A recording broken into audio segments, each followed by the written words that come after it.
This week has been obviously preparing for the championship round, but also the Bills and the press conference earlier in the week. And you guys see the report today? They're going to interview Phillip Rivers for the head coaching job. I'm telling you, man, I said it the other day, and some goon on Twitter started giving it to me saying, because basically my point was, I said it on the radio, and he made a comment on Twitter. It was like, if you're letting Josh Allen be a part of this process, you're basically letting him pick the coach. Like, I'm sorry.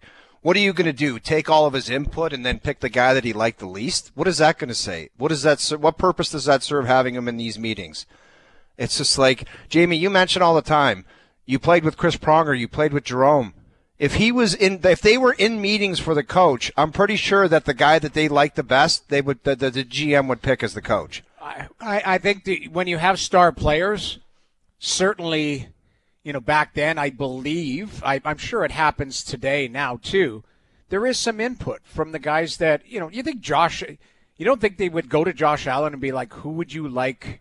I know, but Jamie, bringing the guy on the bird to partake in the boardroom meetings, I've never heard of anything like that, man. That is a new level. Okay. Well, let's bring in Luke and see what he has to say about this. Here he is, Luke Willson, joining us here on Overdrive. Luke, place yourself, I guess, on the Bills, all right? You're playing for the Buffalo Bills, and you hear that Josh Allen is going to be heavily involved in the next coaching hiring. How would you feel about that? As a player, I mean, I like it, but that could mean a lot of things. We're like reading into it a lot, I feel like. Mainly, it's like, hey,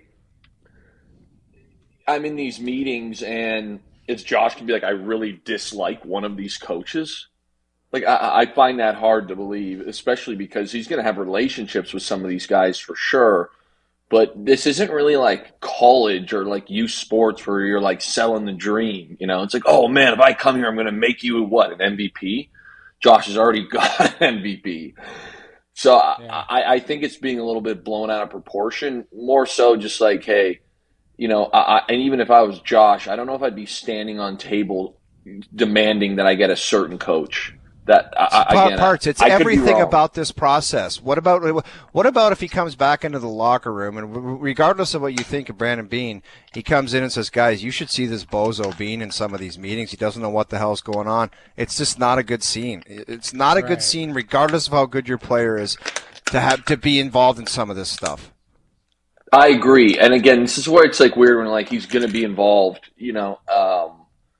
and as unhinged as the Biscotti interview was, talking about, the players and this going to the Ravens, when he was like, they'll have input, but they won't have power. I don't know if you guys remember him saying that line. That's kind of more so where I see this whole thing going. Again, at the end of the day, like Josh isn't writing the coach's check. Josh isn't on a day-to-day communication, with regards to the roster with Brandon Beane. So I definitely think it's important that he has input and is comfortable and likes the idea, but I don't really know if I would let anyone, let alone, Josh or anyone, drive the bus on what should and shouldn't be done at that level. What do you make of Phillip Rivers getting an interview as the head coach for the Bills? Wild, and again, that's one where I don't know Phillip. I didn't cross paths with him. He did beat us one year, so that's fair. Tip your cap to him there. I just think that there's a pretty big step before assuming a head coaching job in the NFL, in the sense of as players, and I've seen this at a million times smaller level, but it's like as players, my job in there is to like learn my playbook, understand what's going on. I didn't really care what the DB coach is preaching. I didn't really care about, what coverage our defense is running this week, things like that. And then all of a sudden it's like, if you're the head guy, like you are responsible for what your defensive quality control coach is putting together. You are responsible for these things. So that's a big jump, but as far as offensive football goes, I really think it'd be a great fit. I almost wonder for Phillip Rivers' sake if he would want to be a coordinator before a head coach to make sure he kind of something he wants to do. Right. Yeah, and I just wonder also who's left.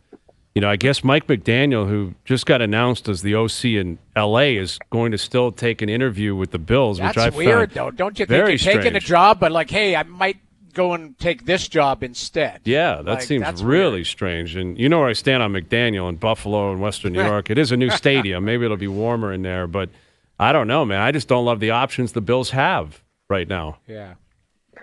It is strange because I would argue that it's the most coveted job.